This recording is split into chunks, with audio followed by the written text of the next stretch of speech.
Today's talk is observational coaching, right? And thank you very much for inviting me up to talk about it. It's one of my big passions is this idea of observational coaching, and it's also a really fun talk because the entire topic starts with a horse, right? And it's my favorite story. We were talking about stories before. It's my favorite story is a story about this horse. But before we get into the horse, because I know it's a little weird, I want to talk about what is observational coaching, right? And I have to be honest, it's a term that I made up to try to describe this thing that we do, right? It's a structure that we have that's based around, any guesses? Observation. Yeah, it's kind of, nothing tricky there. So it's this coaching structure that we have that's based around observations. And what do I mean by a coaching structure? So, any of us can coach. You don't have to have the name coach in our job title, right? Any of us can just coach by going in and trying to ask helpful questions and trying to guide people in the right direction. But when we put a structure around it, we end up getting a lot more value out of that structure. And I think that this one is an awesome place to start. We run a coaching class, and some of the most amazing and powerful stories that we get out of that class is not from Agile coaches or Scrum Masters. Nothing wrong with any Scrum Masters or coaches there in the room, right? But frankly, the most amazing stories we get are out of team members, leads, managers, people who have a space to use coaching structure inside of the other job that they do, right? And I think that this approach to coaching adds something that's a little different from some others, right? I'll explain this, you don't have to read all the little bits of it, right? We have this view on coaching that what we traditionally think of in coaching, this idea that we are this outsider and we're just helping draw information out of people. They have the answer inside of them and we just want to help them get it out. That's fantastic, and that idea is right here at the center of this approach. But we also know that as Agile coaches, we have a stake in the game, we have an agenda. We want you to be more agile. Or maybe if I'm using coaching as a manager, I want that product to get released, or I want you to be a better developer, right? I do have an agenda. And so this structure allows us to step out briefly into some of these other approaches, right? And we'll see how what we're gonna do is we're actually gonna step through this structure in this conversation. And you'll see how, okay, well, here's where I'm staying in that coaching stance, but here's where I might step out if I have something to add as a mentor, if I have some extra value to give. Okay. So, great place to start. I don't want to suggest that it's not for experienced coaches. Everyone at Agile 42 uses a structure, either this structure or one very similar to it. So I think that coaching structures are very important regardless of your experience level in a coach. But like I said, I really like to stress this point because I just see so many people who aren't coaches get a lot of value out of it. So back to our horse. This horse is named Clever Hans, right? Clever Hans is not sort of a joke. It was a real horse in the early 1900s in Germany. Anyone happen to know who Clever Hans is? So Clever Hans could do arithmetic, right? And he could understand German. And so his trainer would take Clever Hans around to all these German towns, and he would bring him into the center of town, and people would gather up, and he would show everyone, Hans, was ist die Summe von 2 und 3? Because he's a German horse, right? Sorry, that's as good as the comedy gets from me. How much is 2 plus 3? And Hans would walk up to his little box he's got there, and he would go,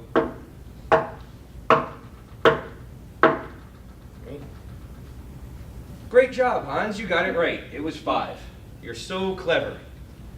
And this was pretty cool for a horse, right? He would get it right about 95% of the time, which is better than I do on math tests. So, yeah, pretty darn good for a horse. But he's a horse. Horses can't do arithmetic. They don't understand German.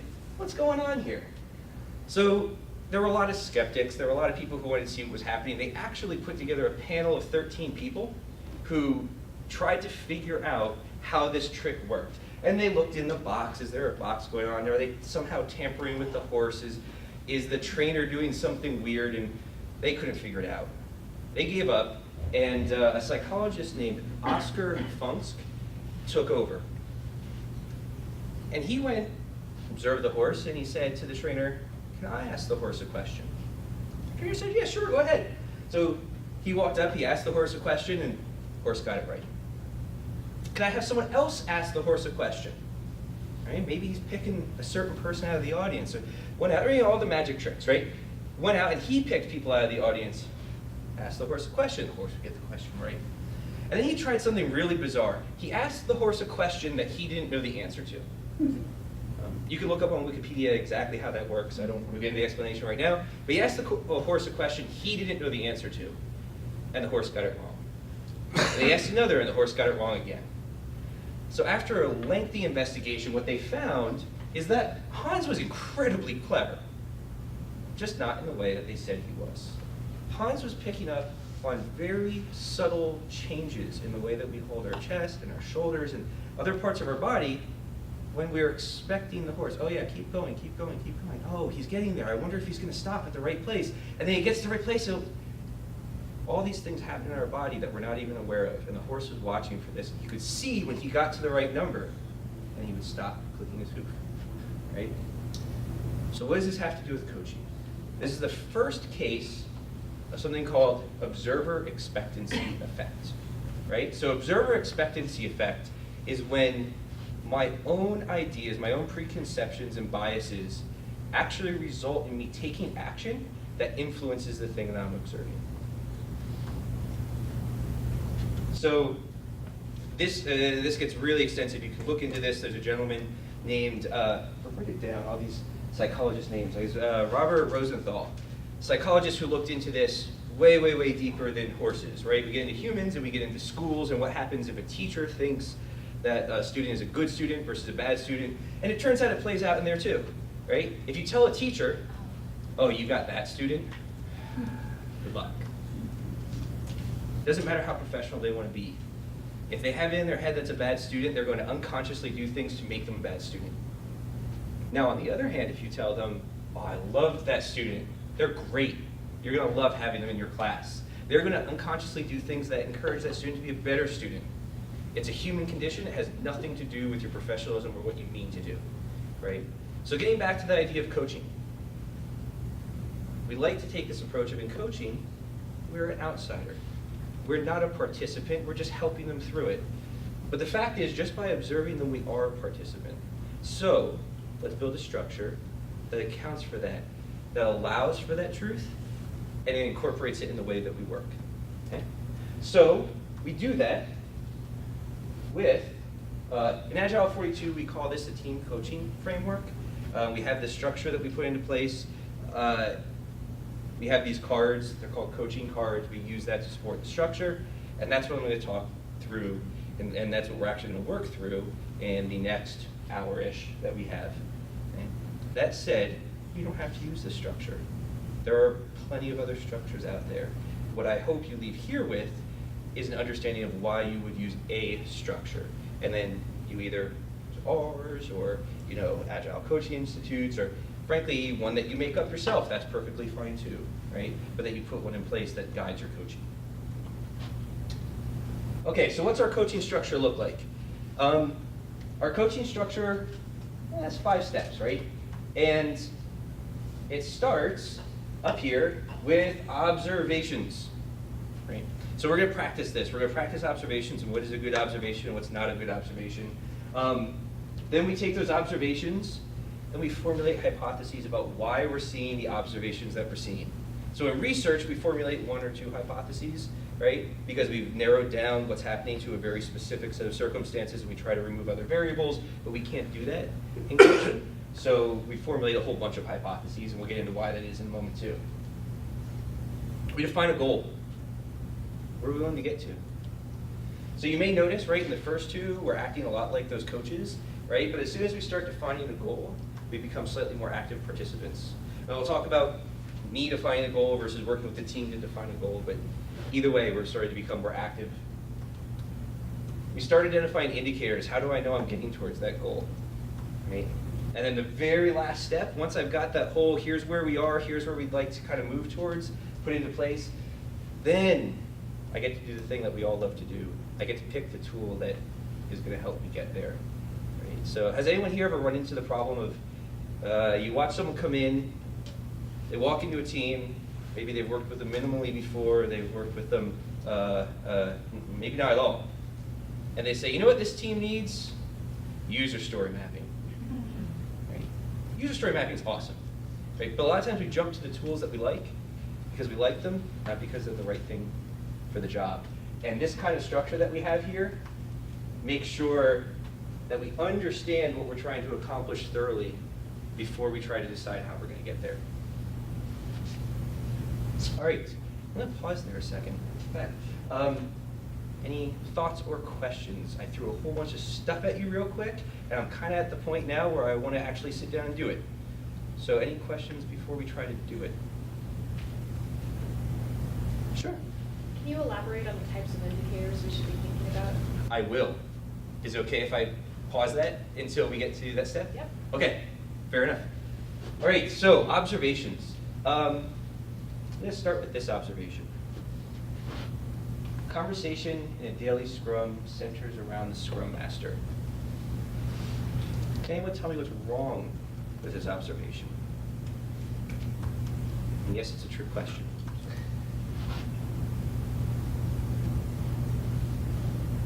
It should center around the Scrum Master. Well, that's certainly true too. Well, if there's a person in a conversation with centers, are they talking about the physical arrangement? Are they talking about what the people are saying? Well, it depends on Yes. perspective. So that's, yes, so there's perspective, there's ambiguity, and that comes from the fact that it is not, in fact, an observation. That said, when I ask people for observations, this is the kind of thing I usually hear. This is an inference, not an observation, right? So we could just split it up into observations and inferences, and that would work well enough.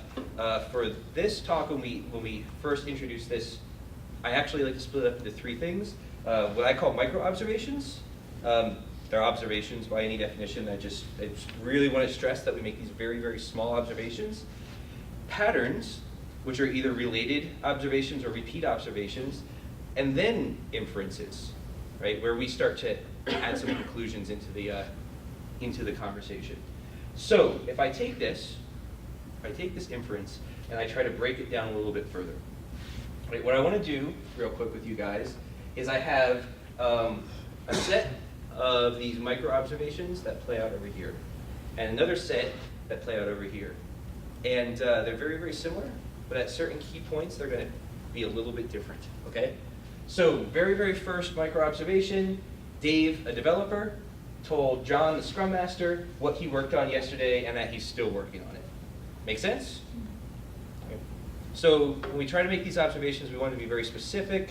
If I asked anyone on the team what they saw, the likelihood that someone's going to say, no, you have it all wrong is pretty low, right? It's a fairly objective observation. Next one, John updates the task board. Fair enough. Remember, John's Scrum Master? Now Becky, the tester, tells John that she finished testing story A and is starting story B.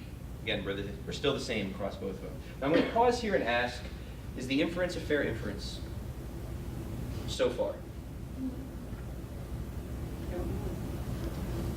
Need more info? Okay, fair enough. So I think here's where it adjusts a little bit. So on that side, John updates the task board from what Becky said. Right? On this side, Becky updates the task board herself. Now the conversations are still mostly around John, the Scrum Master. Right? Our inference may still be good, but some of the details are starting to change. This is why we're not satisfied with inferences. We want to get down to the observations. Next one, Luke, another developer, tells John that he's completed coding on a story and it needs testing. Right? This is another one that's the same across both of them. But again, difference. John asked Becky if she could test the story that Luke just finished. And over here, Luke asked Becky if she would be able to test the story that he just finished. Right? So slight difference.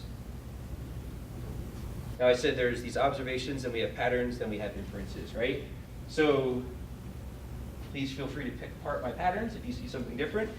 The patterns that I saw on that side are all conversations were directed at the Scrum Master, and only the Scrum Master updated the task board.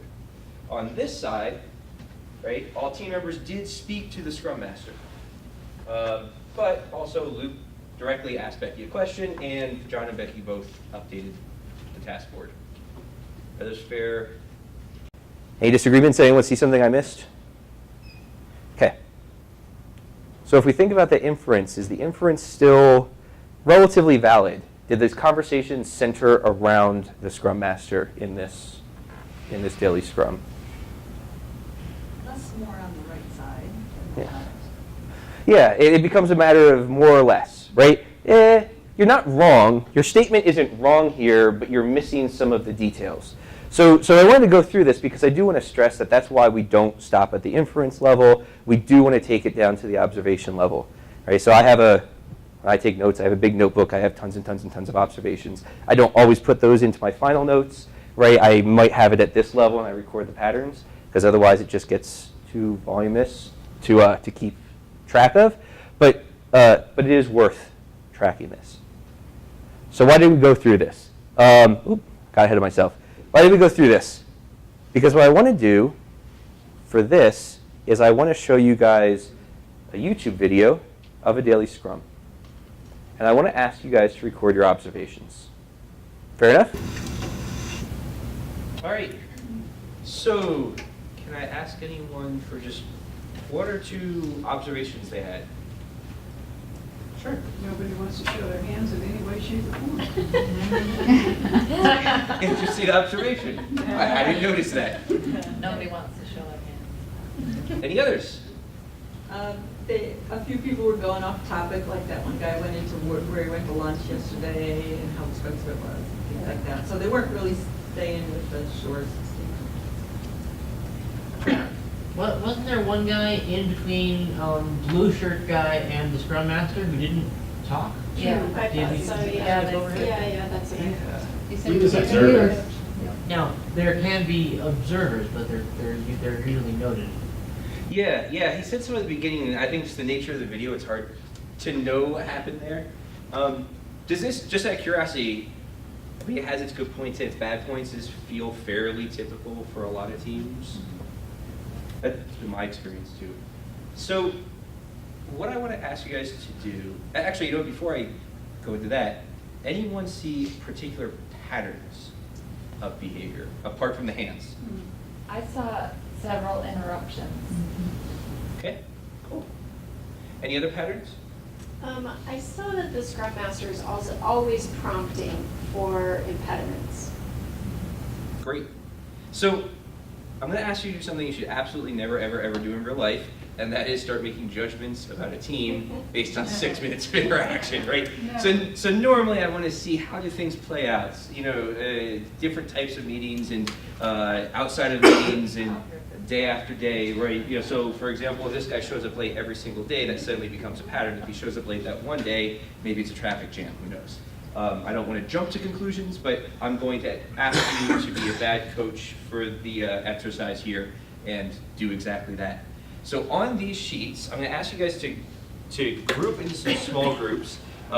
We also have a whole bunch more sheets, so if you need to split up and we need more sheets, it's fine. I would like you guys to talk about the patterns that you observed, right?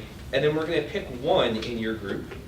Right? So pick one pattern that you want to focus on for this exercise, put it across the top of this thing that says make observations, and then list a couple of the specific observations within that pattern that you saw in the video, right? So your group is going to discuss patterns you saw, pick one, list it on here with a couple of the specific observations. And what we'll do is let's try 4 minutes. We have fairly small groups. We'll see if we get it done. If we need a little more time, we'll take a little more time.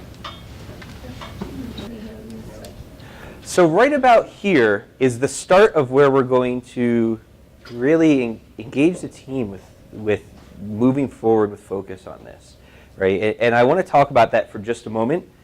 It is possible to overload the team with too much stuff, right? Especially as an outside person, this is everything I'm focused on, is how how do I help create an environment where the team can improve, right? As a team member, yeah, I want to improve, but I also have a job to do, right? And so we have to be conscious of that difference and kind of pick which items are more important, right? So I can start a coaching card where I start calling out patterns, but whether we try to take action on that with the team is a little bit of a balancing act. And I want to suggest that you can involve the team in this. In fact, I strongly encourage you to always involve the team in this process, right? We can share the observations that we make, and they can give us more information on those observations. Just as an example, I was working with a team, and this developer told the Scrum Master that he had an impediment that this developer could fix. And the Scrum Master turned to him and said, "Will you please schedule a meeting with him to help him fix the problem?" And then they went around the room and it got to here, and one of his updates was, "I'm going to schedule a meeting with this developer." and so at the end of that, instead of just taking the observation and keeping it to myself, I asked the team, I said, "I want to share something that I saw because I'd like your reaction to it." And this happened, and this happened, and this happened. And I kind of kept it in the subjective. This is what I observed. I'm not going to pass any judgment on it, but do you know that it happened? And the team said, "Oh my God, no, I didn't know that happened. That's really interesting." And then they started giving their own feedback on it. Now, the thing that I like about that, not to pat myself on the head or anything, but the thing I like about that approach is that once we step out of observations, we start becoming very subjective. And if I have to make a choice between the subjectivity coming from me or the subjectivity coming from the people I'm coaching, I'd much rather have it come from them. Right? So I just wanted to kind of put that out there, that when we get into here and we start putting this in front of the team and start moving forward to take action, I do encourage, bring the team into the conversation. If you'll have some teams that aren't ready for that kind of conversation yet, fair enough, you make that judgment. But assuming they are, bring them into it. You're going to get a lot better information. You're going to get a lot better ideas, and especially as we get to this next step on hypotheses. Right? So, hypotheses. What's a hypothesis? Any attempts at a definition? An educated guess? Yeah, educated guess, a theory. We're talking about why we are seeing the behavior that we are seeing. Right? So we kept it pretty objective in those observations. Now we want to ask ourselves why. Now I want to make multiple hypotheses, right? So there's a minimum of 2. If I think back to research science, I want my hypothesis, and then I think they call it the anti-hypothesis, right? I want a minimum of 2. But in my experience, I'd love a bunch more, right? Having 5 or 6, it doesn't hurt me any, right? And it causes me to challenge my own assumptions. And I would love to go out and get other people's opinions. I would love to have a coaching group. So this happens especially at larger companies that have a bunch of coaches. We get together in a coaching group, we write down our observations, and then we put them in front of someone else. Say, what are your hypotheses on why you're seeing that? Because they are a complete outside party. They don't know any of the background. They don't necessarily know the history. And they're going to come up with some interesting things that you didn't think of. Right? Put it in front of the team. Ask them why they think it's happening. Right? They're going to have a different perspective still. So we don't have all of those options here, nor the time, quite frankly. But let's take 3 minutes real quick. Try to come up. We're just taking 3 minutes, so just try to come up with as many hypotheses as you can. Why might those things be happening that you observed in that team in the video? All right. This is my favorite part of the exercise because I get to walk around and hear all these hypotheses, and I always hear a ton that I would have never thought of in a million years, and it helps keep me humble and remind me that I need to ask other people too because they're going to have ideas I'd never think of, and it's awesome. So speaking of hypotheses, right, I'm going to ask you in a moment what maybe some of yours were, but do an example real quick. So I have a completely different team, right, completely different scenario. Nearly all improvements selected in retrospectives for Team Wombat are about how other teams affect them, not how they work internally. Right? So there's a pattern that maybe I've observed retrospective after retrospective after retrospective, and want to come up with some hypotheses on it. Right? And so here are just a couple examples. Team doesn't feel comfortable discussing internal challenges with each other yet. It's an interpersonal problem. Maybe the team doesn't understand the purpose of the retrospective. No one ever actually explained it to them, and they're just going through these steps. Why are we answering these or asking these questions, right? Maybe the impact from other teams is so great that all other challenges seem unimportant in comparison. Right? Any other hypotheses on why this might happen? I know I picked the easy ones. We kind of came, I don't know if it fits in there or not, but the meeting was not seen as having value for this. For that, yeah, that could actually be. Anyone ever run into a team where they didn't see value in the retrospective? Yeah, it's a pretty common one. So can someone share what you guys have at your table, the pattern, and maybe one of the hypotheses that you came up with? We'll go. So one of the patterns is reporting to the Scrum Master. Gotcha. Status report, talking at the Scrum Master. Potentially, they don't know any better. The team might be new to Agile. They think that's what they're supposed to do. Great. I'm going to ask other people for hypotheses on that pattern. That's a good one. Well, for that pattern, we actually thought that it was more of a lack of relationships among the team members. Cool. Let's do one more. Lack of ground rules. Lack of ground rules? Awesome. All good hypotheses, right? Now, how we pick, we can't test or improve every hypothesis simultaneously, right? So we have to pick one. And there are a lot of reasons to pick one over another. Maybe it's the most likely one. Maybe it's the most risky one, and we want to get that one out of the way first.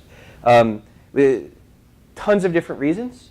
Maybe it's the easiest to address if it happens to be that one, right? That's kind of in the moment you have to decide where's the right way to go, whether yourself or with the team or what have you. But you do want to pick a hypothesis to focus on first. So that's what I want to ask you guys to do next. Just take a real quick 10 seconds with your group and decide which one you're going to focus on for the rest of this exercise. So next step, this one doesn't usually require too much explanation, right? And we're going to kind of just dive right into what we're going to do with this. But in the exercise, we want to set a goal. So we want to paint a little bit of a picture of what would things be like if you think the team has done some things, they've improved. What does that improved behavior look like? So this one probably takes more time to write it down than it does to do anything else. Let's just take like a minute and a half and write down a goal. Keep it in mind the hypothesis that we're focused on at the moment. The next thing that we're going to talk about, right, now that we have a goal, we're actually going to refine that down with indicators. Okay. Oh, I have an extra slide in here. I talked about that earlier. So that's right. Coaching with other people. Get a coaching team together. Get other people's opinions, right? Just back to that. I talked about it here in my other talk. Right. So indicators. We want to refine this down a little bit with indicators. And we have two major groups of indicators, something called leading indicators and something called lagging indicators. The lagging indicators are easy to understand. How do I know I accomplished the goal that I set? The leading indicators are a little bit more of a confusing idea because they are, how do I know I am accomplishing or moving in the right direction towards the goal that I set? And those can be a little bit confusing. So one example that's fairly clear-cut that I use a lot is, let's say I'm going to do a marketing campaign to sell more stuff on my website. I have an e-commerce website. I want to sell more stuff, and I'm going to do a marketing campaign. My end goal is to sell the stuff. So what do I measure as a lagging indicator to know if I sold the stuff? Sales. No problem. Easy. A leading indicator might be traffic. Does my traffic go up? Now, just because my traffic goes up, does that mean I've sold the stuff? No. If the traffic doesn't go up, am I likely to ever get to the point where I see those increase of sales?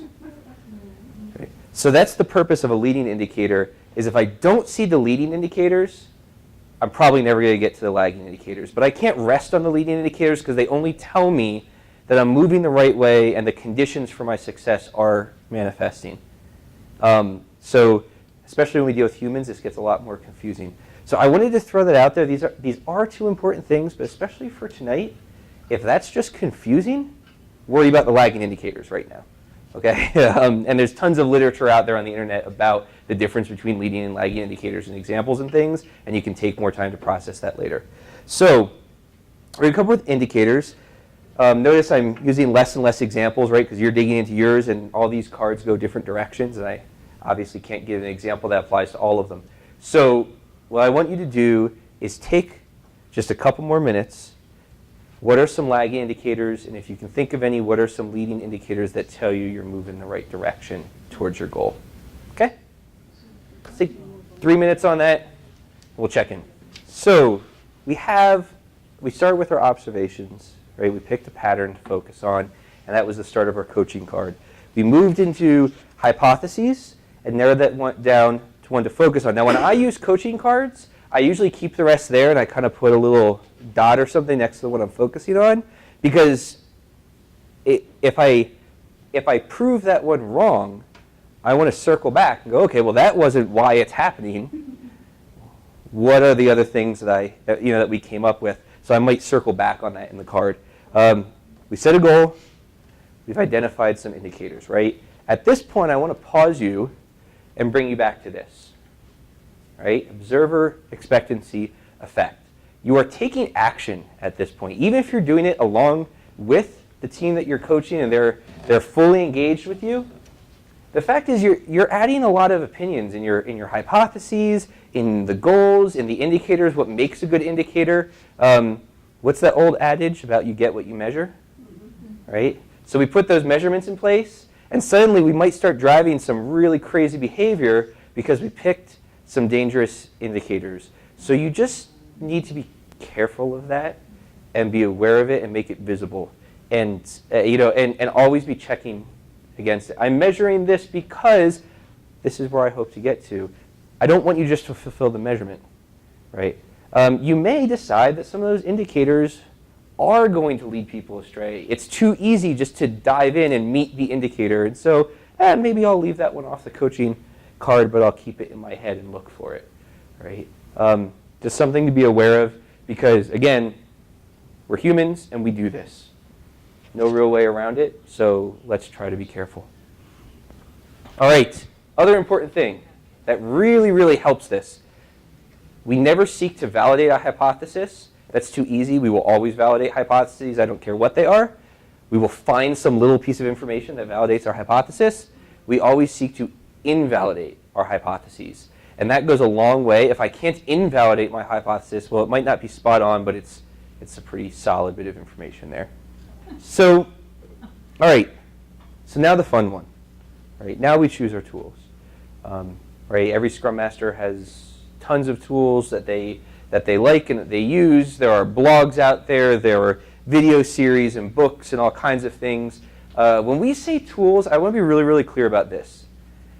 Any action you can take that potentially influences the way a team behaves, or a way a person behaves, or even the way that we engage with our product, that's a tool, right? And so it can be something that someone's written a book about, like user story mapping, or some scaling framework. That's a tool. But I had a team, they were frustrated by their daily stand-ups not starting on time. And so they said, we all show up 5 minutes before. We start talking about our sync meeting, our daily stand-up itself, at this time, right? So we show up 5 minutes ahead of time.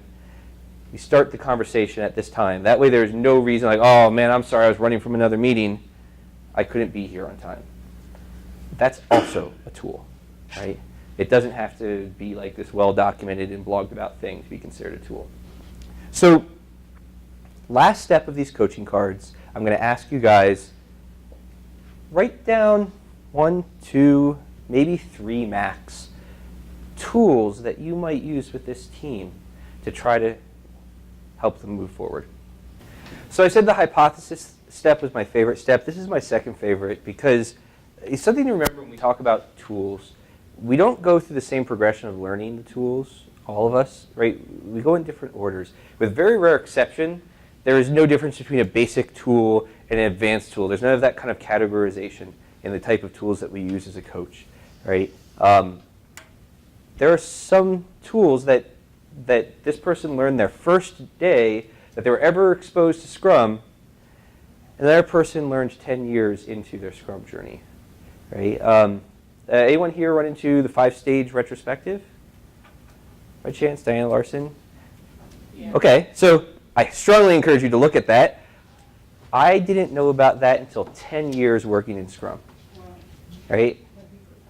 And that's a prime example of I didn't hear about that tool for a really, really, really long time. Not because it's an incredibly advanced or complicated approach. In fact, a lot of times we teach that as soon as someone starts retrospectives, we give that as a really nice format to make sure you hit all the key points of retrospectives. Right? So it might be your first retrospective ever is a 5-stage retrospective where, like I said, I didn't learn about it for years. And you might want to mention her book, as a reference. Oh, yeah. So is her book titled Retromat? Okay, so Retromat, in fact, if you Google Retromat, it's an amazing tool. Retro what? MAT, M-A-T. It has it's just hundreds and hundreds of different activities you can do at each of those 5 stages. I'm getting way off topic, but it's worth it. It's a cool tool. So yeah, be open to other people, right? It doesn't matter how junior or senior they are to you. They probably have at least a couple of tools in their toolbox that you don't have. So that's our card, right? There's our whole coaching card, and now I'm ready to start. I can start moving with this, and I can use this as part of an inspect and adapt cycle in my coaching, right? I want to actually come back to this slide a moment. Because now that we've gone through this, right, you might be able to see how some of these I could coach through, right? Let's say indicators. I could coach someone through coming up with their own set of indicators, absolutely. But if I've dealt with a similar problem over and over again, and there's this really good indicator that's going to tell you something, well, maybe I should step into my mentoring stance and share with you my past experience, right?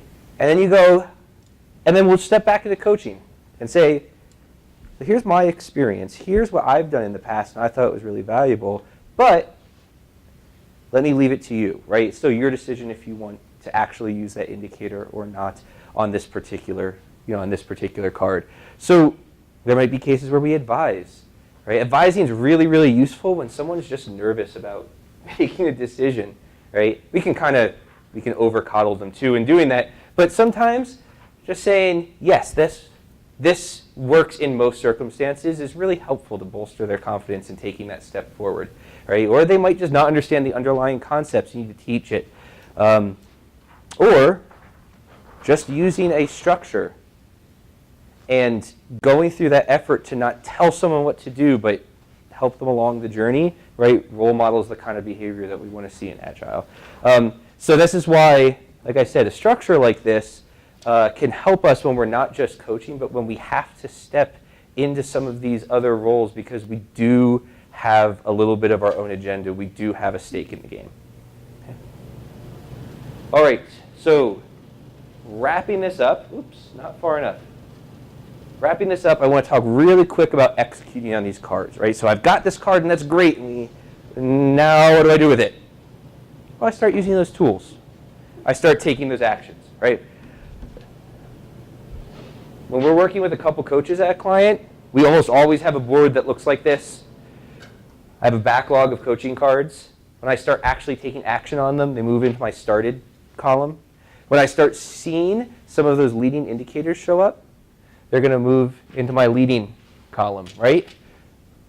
I know that this thing is making some progress. It's starting to get a foothold. It's starting to progress with that team. I start seeing some of the lagging indicators, that's a pretty cool place to be, because I know I'm getting some concrete results out of that coaching. The team is seeing some concrete improvements, and they're getting to where they're looking to be. Right? And then finally, sooner or later, this card exhausts its value. Right?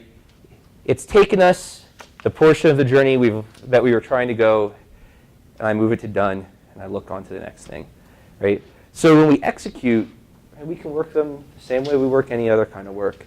We can put up a board. We can work this with other people. I know I've said it a couple times, but I'll stress again.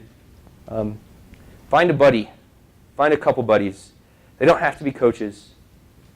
They can be a developer. They can be another manager. They can be your hairdresser. Doesn't matter. That video that we saw, the first person I showed it to was my daughter. She was 13 at the time.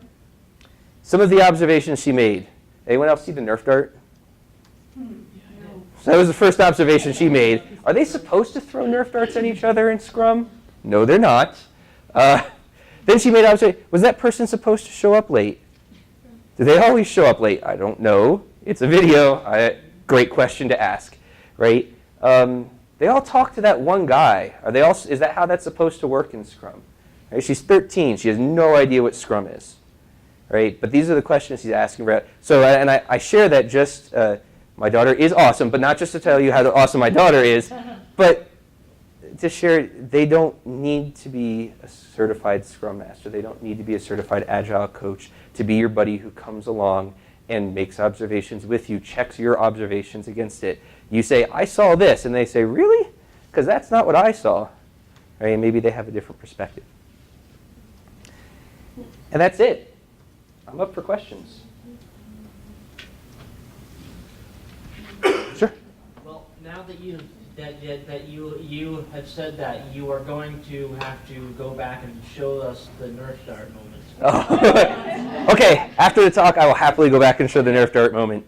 I think the guy who's in the corner gets it thrown at his head when he starts in the blue shirt. I thought the tester threw a piece of paper at it. Oh, okay. Yeah, it was. I think it was a Nerf dart. The resolution's not that high, but it looked orange. Sure. Question. So are these coaching grid sheets typically shared with the client or with other folks internally who are working with that client? Yeah, so that's a great question, and like all great questions, the answer is it depends. But what it depends on is really their appetite for openness. Sure. And with any group, I would like to get to a point where I can take this card itself and I can put it right up there, and it can be visible to anyone, right? There's certainly, I'm sure you'll find coaches with different opinions, but personally, I don't think there's anything that I write down that people shouldn't be able to look at. And that's something that I commit to with teams that I coach. When we come up with a coaching agreement, one of the items on the coaching agreement is if you ever want to look at my notes about this team, come ask me, they're yours. Look at them. I think I've had one person ask me to look at the notes, right? And that comes from the fact that a lot of places there's not that comfort with that level of transparency, even to ask what you wrote down about them. I have a more practical question. So if one of the problems you observed was, people are rambling on like they were in this video, is something like a timer, like a hot potato timer or something like that goes off after a minute? I mean, is that like one of the tools? Sure. You were talking about? Yeah, absolutely. Right, because that comes into the hypothesis. If my hypothesis is that people just get carried away and they're not used to this short form, then yeah, a tool to test that hypothesis would be if I put in something like a timer that helps me, that's the end of my time, or helps me be conscious of it. Then I'm going to try it. And we're going to do that a couple, and either I'm going to start seeing that time shorten. Let's say I have a 30-minute Scrum, right, which is certainly not unheard of, whether we like it or not. And then it becomes a 25-minute Scrum, and it becomes hey, those are some leading indicators. Great, I'm on to something, right? Or I don't. I pass it around, and they just pass it around for 30 minutes. All right, my hypothesis has been invalidated. What's my next hypothesis? Or I'd be more worried they'd shorten it too much, and then they're not sharing any information. Sure. Yes, absolutely. So that's actually a really, I didn't mention this, And what you just said reminds me of something. When we talk about indicators, we can have negative indicators. We can have, how could this go wrong? How could I be overcompensating or accidentally introducing a different dysfunction in when I'm trying to help the team fix this other one? And there's nothing wrong with putting in those negative indicators to watch for too. So, oh, now they're not getting the value out of it. They've overcorrected, and we need to account for that too. So. Any others? Sure, Ryan. Which tool do you recommend most? Is there any one that comes up over and over again with your clients? Retrospectives. That seems like the cop-out answer, right? Yeah, effective retrospectives.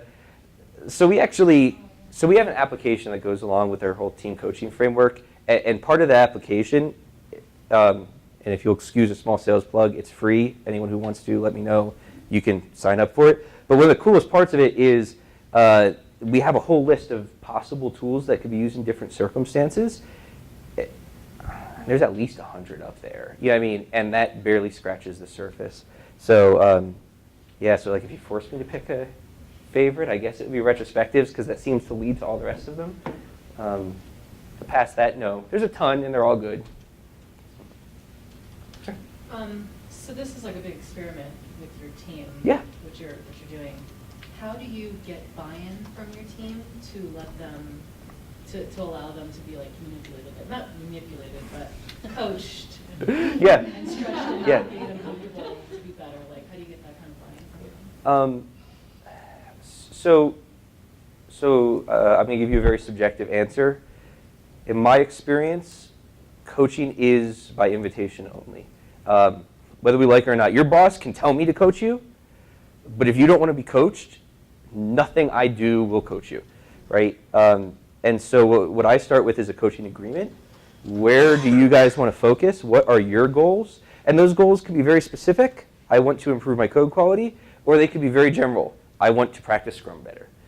Doesn't matter. Point is, I want to understand what your goals are, and then we establish a coaching agreement. And a lot of times that has things on it like, if now's not a good time, tell me to go away. Right? Not a good time, let's talk tomorrow. Okay, I'll respect that. Right? You know, it does have to be by invitation only. And some teams are going to go, give me as much coaching as you can. Tell me everything you see.